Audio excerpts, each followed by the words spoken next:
All right, so we talked about doing this a couple weeks ago, just haven't gotten around to it. It's supposed to get pretty cold this weekend, or this week. The current temperature is in the 30s, but it's supposed to get down into the 20s pretty regularly at night. So I'd like to start getting this stuff out of here before everything, gets snowed on and frozen. We should have some snow on the mountaintops pretty soon, which means it won't be long before we get snow here. You can also see it's hunting weekend.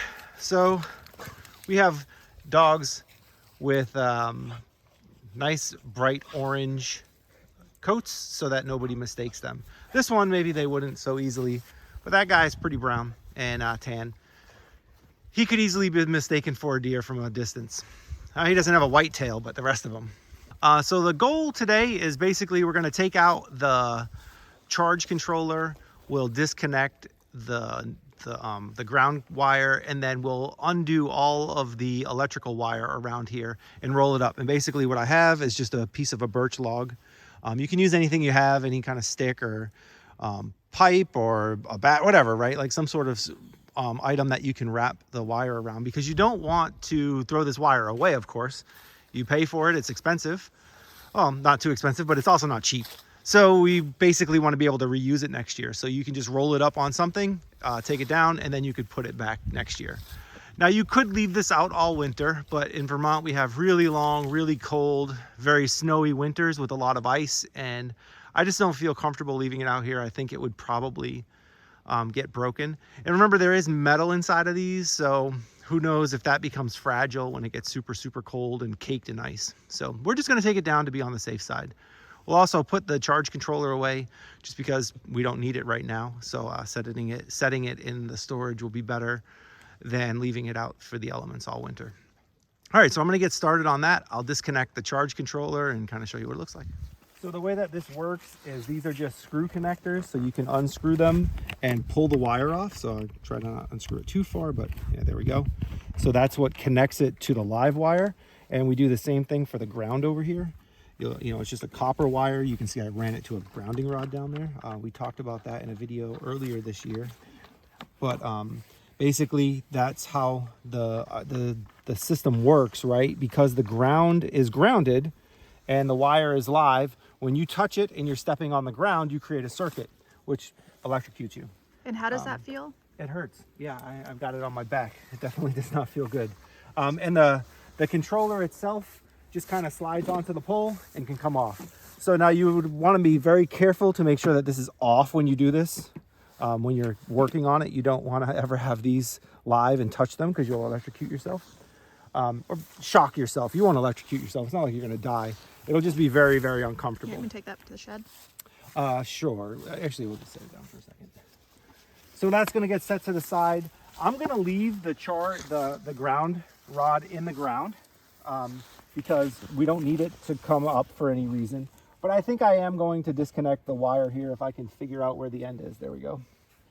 Just because I don't want to trip over it in the snow and, break it. I'd rather be able to reuse it next year. It's not an expensive component, but, copper wire is copper wire. So keep that. And we'll just wind this up and hang it up in the garage or in the shed. Okay, so now what we have to do for the fences is pretty easy. When we put this on, basically all you have to do is do the opposite. So these twist onto these plastic pieces like so. As you can see, they have little U-clips here. If you go on that side, you can see there's like a U right there. Those are for the wires to go through, and you can kind of twist them. So all I'm going to do is I'm going to start with this, wrap it around a couple times like that. And then I'll just walk down the line and do this until, I get all the way around. And the way that we laid it out is that it goes around, and then hops in and goes around that one. So we'll just do it in the opposite direction.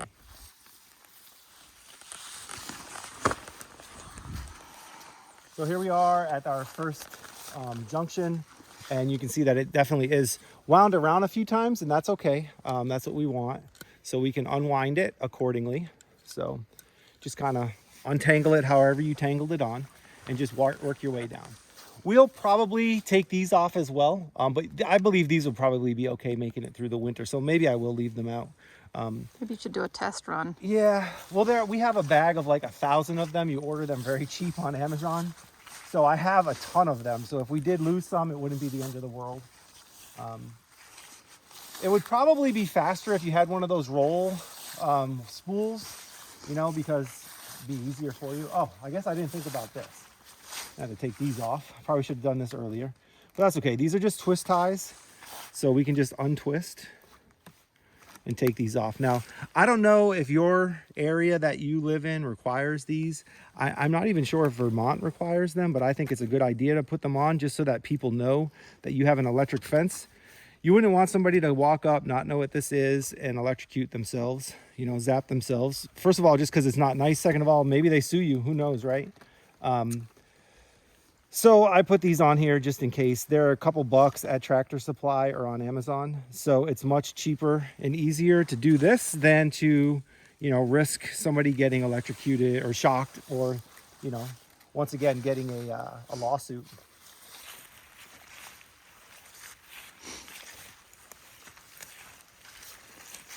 Look at the corn that never was. Yeah, raccoons or bears. I think it was raccoon. It was raccoon. Okay, let me get this. All right, so basically what I'm gonna do is untwist it from here, pull that one down, and then pop it off. See how that was? Nice and straightforward. And you can see that we're getting a nice spool on there. And so next year when we go to put this back, it'll be easy, right? Because we can just walk along and unspool it.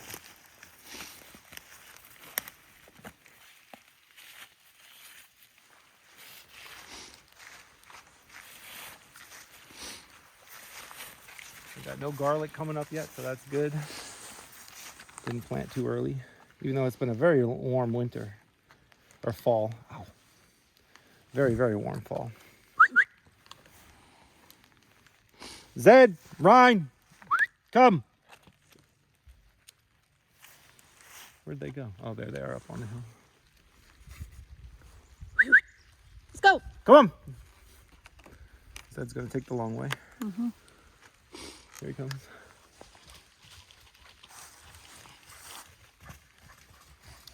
Like a rocket through the forest. All right, so got some gloves on because it's pretty cold and my fingers were getting sore. There's little bitty pieces of metal. So yeah, this is the last one of the signs though, so that's good. Get these off of here. These are my chainsaw gloves. They're not necessarily the most warm gloves, but they're better than nothing for sure. I actually thought about bringing you plastic gloves, like doctor gloves. Those would not work very well. No, but it would have been funny. It would have been. And really the only reason I'm doing this so carefully is I'd like to save these twist ties for next year just so I don't have to get new ones, because I had to cut these from like a fence. These were from like what chicken wire fencing comes wrapped up with, and so I reuse them. You could probably use like bread ties or whatever as well. Anything that's not gonna rot. Bread ties would have been good. Yeah.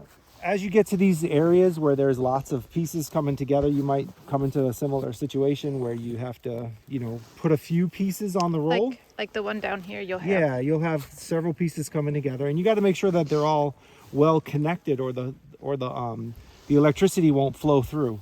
So it's better to have a little overkill, I think, than not. So that was once again to be expected. So we're just going to continue down the line here, and we're going to go around this twice now because we got to get the bottom one, and then we'll hop across and we'll get the inside one here that's on the inner line. And the reason why you did the 2 layers was supposedly for deer, yeah, right? It's supposed to be better for deer management. We talked about that in the video where we put this up, but yeah, I can put a link to that video like somewhere on the screen. But basically the way it works is there was a study at, I believe it was the University of Minnesota, and they figured out that if you have several layers here and one layer inside, the deer can't, evidently they don't have good depth perception, so they can't tell how far back that second one is, so they're afraid to jump over it.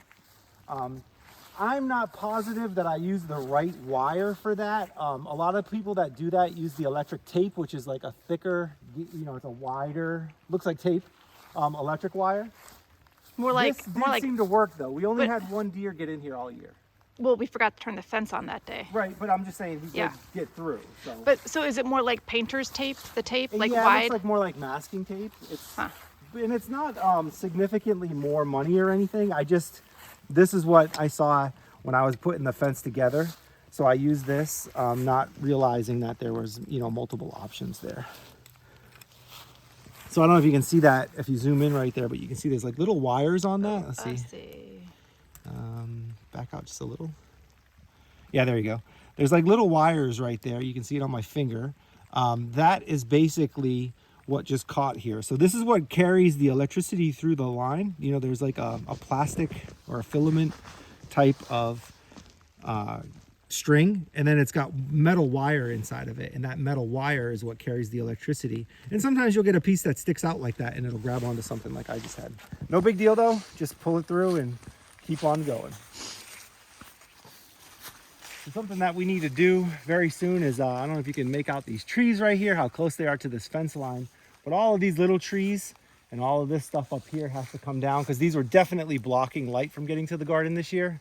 So we'd like to get those all out. And at some point, we really do need to take down that pine tree right there, but it's right next to what will be our septic mound. So I have to be very careful that it doesn't fall and damage anything in there.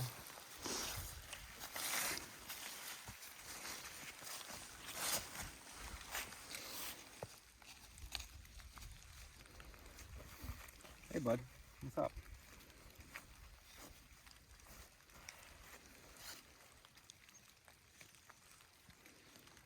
This one I definitely tied up a little different than the others. I'm sorry, was that an improper tying technique? Well, it was a little more difficult to untie. How about that? Once again, I don't know if there's a right or a wrong. Feel free to leave in the comments if you think so. All right, so now we're going to get to the point where we hop across, right? So remember, it used to go to that one, but we've already unconnected it or disconnected it. So now we're Yep. going to... So we started on the outside. Yep. Now we're going to the inside. Now it's going to hop across. And this is how you do it for multiple fences too. So say you had a couple fences that were lined up next to each other. You could bridge from one fence to the next by doing this, right? You can continue the line and make sure that it keeps going. Yep, and then we're gonna go this way.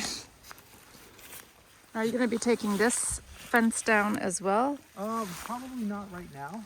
We might take it down on that side because we want to push the garden that way. But probably not right now. We have some rhubarb back there Yeah. that I want to keep, track of where it is, and this Yeah. fence is a good Indicator. of where that is. Yes, and thank you, Jean, for my Meals on Wheels route, who gave us the rhubarb. Yeah. Gene, if you're watching this, thank you again. I think that's good. All right, so that'll hold for the winter. We'll set it down on our shelf. So the last thing we got to do is we got to bring some more hay out, or some more straw out. And I got a little bit here, but basically what we're going to have to do is we have to cover this half of this row and all of that row, because we have garlic planted here, and we want to make sure it's all well insulated for It the looks winter. like you already put hay down. Huh? It looks like you already did. I did. I want to put a little more. Ah, So yep, so we'll do that, and then if we have some extra, we'll sprinkle it here just to kind of put it on the ground. But yeah, that's the next step, is to throw a little bit down there. So let me do that. So this is just leftover straw that we have. We have a good amount of straw that's left over, and it's a good idea to give the garlic as much insulation as you have. And we have this, so I might as well use it. It's pretty wet, so that's okay. Next year it'll just break down into some more, nutrition for the ground. And for right now, it'll provide a little extra coverage for the garlic. And we have some more bales in the shed, so I can go grab those as well. I think we need to get some for the chicken yard too. Some more down. Yep. Okay, I'm gonna grab a bale and then finish up covering these again.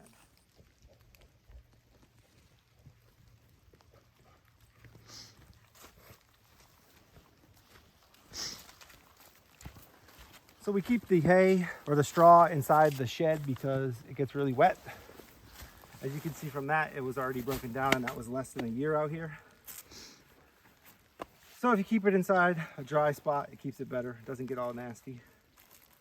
Now we do want it to break down eventually, so it's okay if it breaks down some, but. Boy, that just pops. It's like a can of Pillsbury dough muffin. That's true. Or Yeah, Pillsbury biscuits. dough biscuits, yes. Biscuits. But I didn't scream. That's true, you didn't scream. So we take the straw, take out a flake, carry it. Is that what that's called? Really?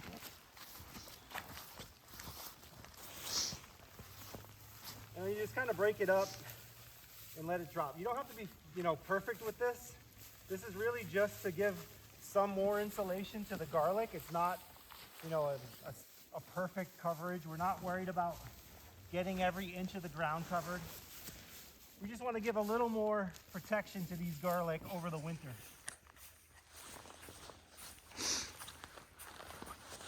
Now, a lot of people can grow their garlic without putting any insulation down.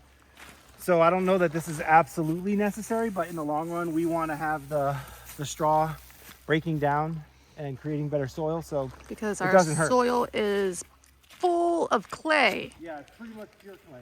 It is a potter's wonder. Yep. So yeah, so this is in the traditional root stout method. You would do this in the fall anyway because you want the straw to break down over the winter. You're getting a lot of cold, freezing, thawing, wet, right? It helps break the straw down. So in general, people tend to put this down when they're prepping their garden beds in the fall, not in the spring. We did it in the spring this year because it's just the timing we had from when we purchased the land. But doing this now is definitely a better recommendation from everything I've read. You want to do it more in the fall than in the spring, just because it gives you that extra time to have it break down. And if you end up with too much in one spot, just bring it down. It's no big deal. Spread it out. Once again, this is definitely not an exact science. You just kind of putting it out. Cover the ground. It's going to get rained and snowed on and packed down over the winter, so it doesn't really matter. But next year, I think we're going to do a lot of garlic and onion and pumpkin squash kind of crops in here. Maybe some beans again, because the beans did do really, really well this year, and I like growing beans, but we have so many beans canned right now that I'm not so sure that it's going to matter. Oh. Well, we did use a whole bunch of those in dog food too. We have been using them in the dog food. If you watch our dog food video, you'll see that we do put green beans in there. But yeah, we have a lot of green beans that we get out of here. So maybe green beans again, but definitely garlic, onions, and probably pumpkins and winter squashes, just because the pumpkins did do well here. They didn't do as great as we could have possibly had them do. Where's wrong? Oh, there it is. Because of the sunlight issues, but we do plan on remedying some of that, as well as these guys over here. These trees on the right, on the left side of the garden, or the right side, depending on where you're looking from. If we can get those cleared out as well, there'll be a lot more sun that gets through here, and I think that our pumpkins will be able to do really, really well. We grew Hubbards, pumpkins, and delicata here this year, and we're successful with most of them. The delicatas were pretty small, but they were along the back wall over there, which has definitely got the least amount of sun, so I think that definitely correlated to amount of The chickens sunshine. didn't complain about them. No, the chickens did like them. So yeah, we're gonna finish up putting straw down, at least in this row here, and then that'll be it for right now. All right, so we got this all covered up, the first 3 rows at least. The 4th row, I'm gonna be bringing the garden out, so I'll probably tear that up a little bit, so I'm not gonna cover it. We got a post in the middle here. That's where the garlic stops, goes up, and goes all the way down there. So that's all good. Now I know in the spring where I should start and stop my planting at, right? I don't want to plant on top of the garlic, of course, or dig up where the garlic is. Got this row covered with straw, this row all covered with straw. So by the spring, that should all pack down, start rotting, you know, be ready to plant in again. Got the rows somewhat cleaned out. Once again, this doesn't have to be perfect, right? You don't need it all to be exactly clean, but some semblance of rows so that when we come in the spring, we can find things. So here will probably, like I said, be onions. We'll probably do onion in that row right there as well. And then everything up there and all of this row will all be garlic because it's already planted, as you saw in the earlier video. And then the goal will be to take the garden out, probably out to that bush line out there. You can see where the brush is. We'll rip all this dirt out, or this grass, we'll turn it with the tractor. We'll clean it all up. We'll throw down some compost, and then we'll put some straw and mix it in there. And then we'll fill this in with just pumpkins and winter squashes. It'll be a nice patch of winter squash for us. We enjoy winter squashes. We like making soups and baking them and just eating them in general. So yeah, we'd like to grow a good amount of those if possible. The final thing to mention is that, as we kind of mentioned earlier, you can't really see it right now, but there and then a little bit further down, there's a few rhubarb plants in here that really did take off very well this year. So we'd like to make sure that we leave a marker so that we can find them in the spring, and that's what this fence is going to do. Give us some space there. I don't plan on planting anything too much closer to the forest here because the trees in the forest, I don't want to cut all the trees down, right? We just want to take down some of the small ones on the edge. So we'd like to leave some trees because we like the forest. So it's pretty shady over there, and we'll just leave that without anything growing. But I think that we should be able to get a significant amount more, square footage for our garden next year.